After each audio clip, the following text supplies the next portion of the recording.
What's going on, guys? Continuing with these discography rankings, we're gonna rank my favorite dream pop duo of all time, Beach House's albums. They have 7 studio albums.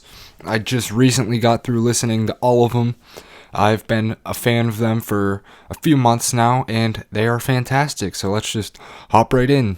Coming in at number 7, Devotion, their second studio album. With Devotion being their second taste of work, it didn't quite pan out as good as the works that would follow in the upcoming years. It was very stripped back compared to a lot of their stuff. The production was pretty weak. Victoria's melodies tended to be a lot too similar, and it just didn't really live up to expectations. So, but I will say a song that I thought was amazing from that project is Darling.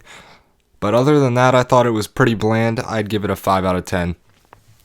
Coming in at number 6, their self-titled Beach House album. I thought this was a good bit better than Devotion. You could still tell they were trying to figure everything out, but I thought the production they took a lot more risks with the production, and it paid off more. And Victoria sounded a lot better too, but the one thing I will say about her vocals is on a few tracks they were mixed a bit weird, and I think the production carries it for the most part. And even though a lot of it is good, some of it can still be kind of boring sometimes, and I don't know, maybe I just haven't listened to it enough, but once again, I don't like it as much as the works that would follow, so I would give it a 6 out of 10. Moving on to number 5. From here on out, I would consider all these albums good to great to amazing, but number 5 is Depression Cherry. The best way to describe this is just an extremely vibey project. You have to be in a certain mood to listen to it because it's like melancholy but hopeful at the same time, and you can see that with songs like Space Song, which I think is probably their most popular song to date. But yeah, it's pretty good. It's one of those albums where I think it's better to listen to it as a full-length LP than to just like pick individual songs out from it. But Depression Cherry is still a very good album. I would give it a 7 out of 10. And moving on to number 4, the other album that came out in 2015, Thank Your Lucky Stars. When I saw this on Spotify, I didn't even know it was a studio album. I thought it was just kind of the B-sides from Depression Cherry that they didn't put onto the main album. And I guess that's somewhat true, except they titled it a studio album, which I'm glad they did, because all the songs on here are fantastic, pretty much. I think it's more melancholy, a bit sadder than Depression Cherry, but Victoria's vocals and the production are shown to the fullest extent, and I think it turns out to be a fantastic body of work, so I would give it an 8 out of 10. Moving on to the top 3, number 3, Teen Dream. I know a lot of Beach House fans would kill me for this placement, but I don't think I get out of Teen Dream what a lot of other people get out of it. I know some people consider it the greatest dream pop album of all time, but I think that album's coming up on this list. The thing with Teen Dream is it starts off so strong with Zebra, Silver Soul, which Kendrick sampled for Money Trees. That's an amazing sample. Norway and Walk in the Park. And then after like the first half of the album, the first half being like all 10 out of 10 tracks, it kind of just gradually declines into not as good. But since the front half is so strong, I still think this is an extremely good project.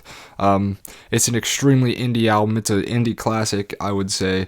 And there's no doubt that the calming voice of Victoria and the not laid back production, but it's like stripped back like it used to be, but there's more layers to it.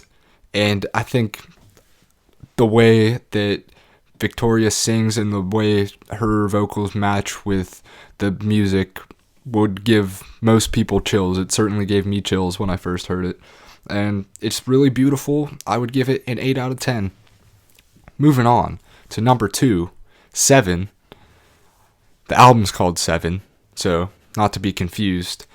I would say Seven is their trippiest album, and oh my god, after Bloom came out, I didn't know how they would ever be able to make something as good as Bloom again, but Seven is really damn close.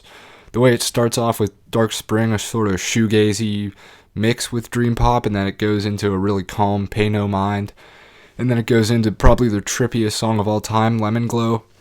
And there's so many great tracks on there, like Black Car, which is a really mysterious track, and Woo is a really feel-good track, and just everything on this album is fantastic, from production to the way Victoria's singing. I think they take a lot of artistic risks that make for some really, really good music. And I wouldn't argue with someone if they called this their best album. I almost called this their best album, but maybe it will be someday. I'm still going to leave it at number 2, though, and of course, I'm going to give this a great ranking of 9 out of 10. And moving on to the number 1 Beach House album, Bloom. I have Bloom on vinyl hanging over there for a reason. When I listened to this after I listened to Teen Dream, and man, it just connected with me way more. The way it starts out with Myth and goes into Wild and then Lazuli, and just consistency after consistency. It's only 10 songs, but I think most of their albums are pretty short. But they don't waste any time with any of the songs on here. I would say that out of all of their projects, this one would put you in a trance the most. It has the most lush production. I think the lyrics are actually the best on this too, because if you sit down and look at them, there's a lot of deciphering you can do. And from front to back, from Myth to Irene, just absolutely mind-blowing music. And I would probably consider this either one of the greatest dream pop albums all time or the greatest. If someone told me that they thought it was the greatest, I'd be like, I don't disagree. So I'm going to give Bloom a 9.5 out of 10. And, well, thanks for watching. That's their whole discography, so I'll see you next time.